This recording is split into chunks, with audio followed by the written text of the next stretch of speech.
Hello, হ্যাঁ, আমি সুস্মিতা বলছি। অনেক দিন বাদে আমি ভিডিও করা আবার শুরু করেছি। তার কারণটা হলো আমি প্রায় ১ মাসের মতন আউট অফ স্টেশন হয়ে গিয়েছিলাম এবং যেখানে গিয়েছি সেখানে গিয়ে আমি প্রচণ্ডভাবে অসুস্থ হয়ে পড়েছিলাম। যদিও আমি চেষ্টা করেছি ২-৪ টে ভিডিও ওখান থেকেই তৈরি করে আপলোড করেছিলাম, কিন্তু আল্টিমেটলি আমি কমপ্লিট করতে পারছিলাম না। মানে পুরো কভার করতে পারিনি ১ মাসটা। সরি, আমি আপনাদের কাছে ঠিক সময় মতন পৌঁছিয়ে দিতে পারিনি বলে ভিডিওগুলো, আমি তার জন্য দুঃখিত। আমাকে মার্জনা করবেন। হ্যাঁ, আমি আবার শুরু করছি। আপনারা যথাযথ আমার এই ভিডিওগুলো দেখা শুরু করুন। হ্যাঁ, আমি যে আউট অফ স্টেশন হয়েছিলাম সেটা আমি কলকাতায় গিয়েছিলাম এবং কলকাতায় গিয়ে মানে মানে একটা কন্ট্রাস্ট ওয়েদার আমার কাছে হয়ে গিয়েছিল দীর্ঘ বছর বাদে।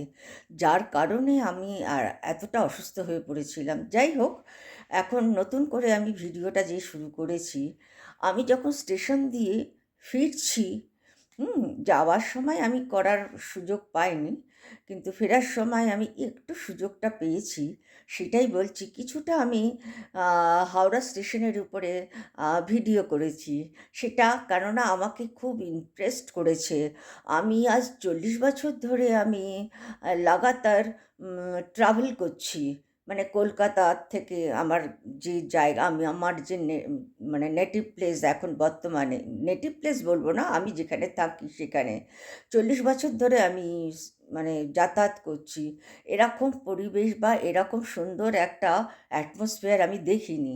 যেটা দেখে আমি ভীষণভাবে মানে কি বলবো, খুশি তো হয়েছেই, মানে ইমপ্রেসড হয়ে গেছি খুব বিশেষভাবে।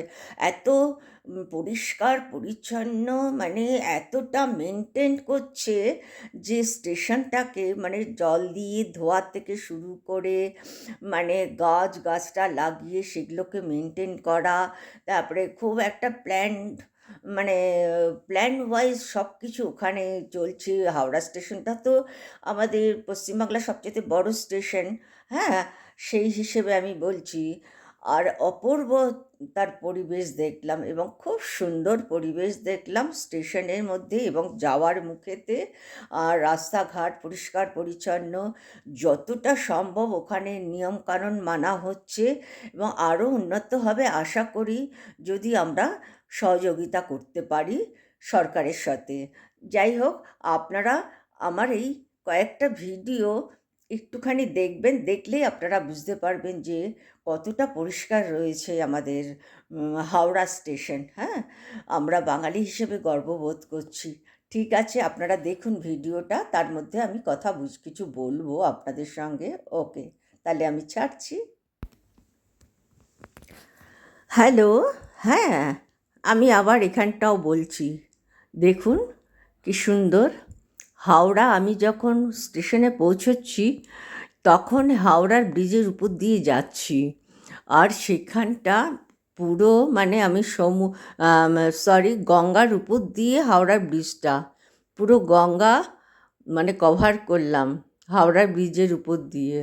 ব্রিজটার উপরটা দেখুন, ব্রিজটা কিন্তু পুরো ঝুলন্ত, কোনো নিচে কোনো আয়রন বার নেই বা কোনো পিলার কিছুই নেই সেখানটা। এবারে আমরা একদম এসে গেছি হাওড়া স্টেশনের সামনে। অপূর্ব দেখুন, দেখার মতন এত পরিষ্কার পরিচ্ছন্ন একটা সিস্টেম মেনটেন করছে যে কি বলবো। আগে একটা হ্যাপাজেড কন্ডিশন ছিল, তো বেশ কয়েক বছর ধরে দেখছি মানে খুব ভালো মেনটেন হচ্ছে, খুব সুন্দর লাগছে দেখতে। রাস্তাটা মনে হচ্ছে যে ভিআইপি রোডের উপর দিয়ে যাচ্ছি আমরা, এরকম একটা সুন্দর গাছ, মানে এক সাইজের গাছ লাগিয়েছে, যেটা প্যারিসে দেখা যায় এক সাইজের গাছ।